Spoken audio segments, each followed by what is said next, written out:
Mr. Fetzer, this is Brian. Yeah, Brian.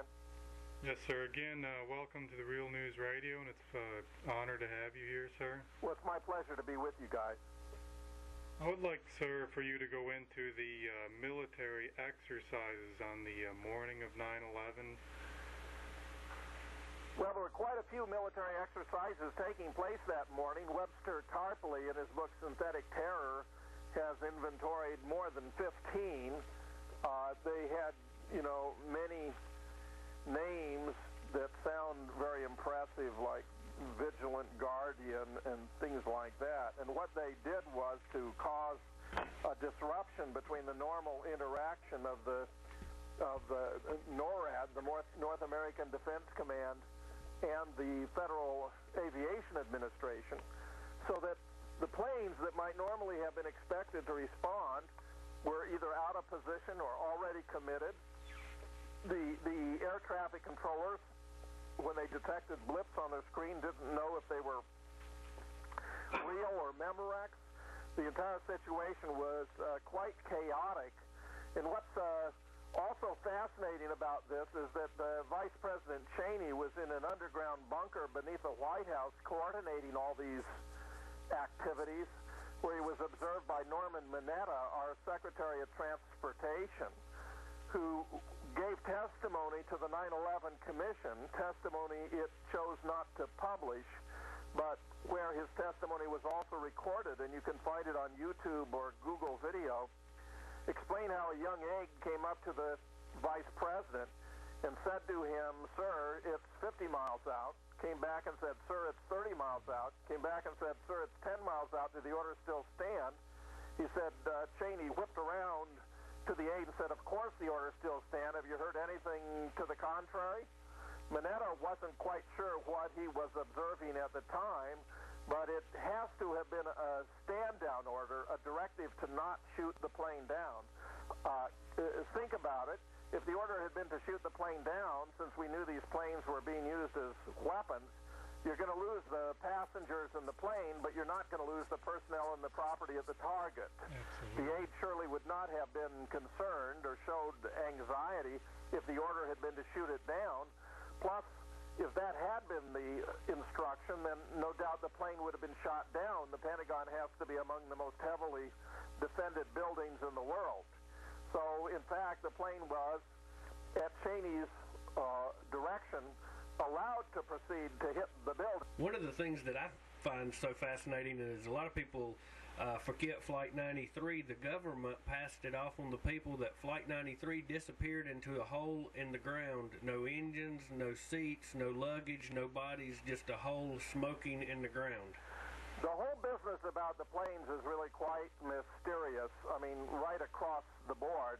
In the case of Flight 93, you're completely correct that there's supposed to be no debris whatsoever, or basically, essentially no debris, certainly no big pieces, no chunks of fuselage and all that, because the plane purportedly crashed into an abandoned mine shaft.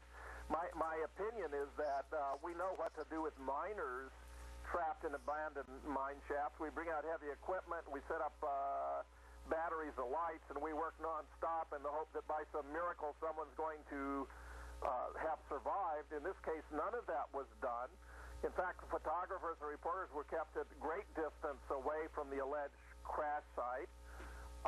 It was eventually just sort of plowed over, and even parts of trees that had been singed were cut away so they couldn't, I'm sure, so they couldn't be subjected to chemical analysis. George Nelson, a colonel, U.S. Air Force retired, who is responsible for air crash investigations, told me it looked to him as though someone had come out there with a bulldozer, dug a ditch, filled it with trash, and blown it up. Two reporters who were on the scene immediately, both in their separate recordings, said how the most striking feature of this crash scene was the complete absence of any evidence that a plane had crashed there. Well, that's really quite remarkable. Colonel Nelson has also observed that in relation to the four different crash scenes we're talking about, the North Tower, the South Tower, the Pentagon, and Shanksville, that of the thousands upon thousands of uniquely identifiable component parts that would enable one to connect the plane with the parts not one of those uniquely identifiable safety-related parts has ever been recovered from any of the crash sites. Not only that, but John Lair, who is the son of the inventor of the Learjet, and who has vast experience in flying many different kinds of aircraft, has pointed out that there's an envelope that a captain must sign off on of information about, flight check, passenger manifest, and all that before a commercial airliner is allowed to pull away from the terminal. No envelope from any of these flights has ever been produced. Not only that, but Elias Davidson, a noted Icelandic scholar, has put together a study entitled, reflecting that there's no evidence that any of the hijackers were actually aboard any of these planes. Then at the Pentagon, in fact, you see photographs of the lawn immediately after the crash that are perfectly clear, green, smooth, unblemished. There are no furrows, no damage to the ground. It's as clean as a putting surface. You expect Tiger Woods to show up and start practicing his strokes. But the fact is then that debris started to show up later.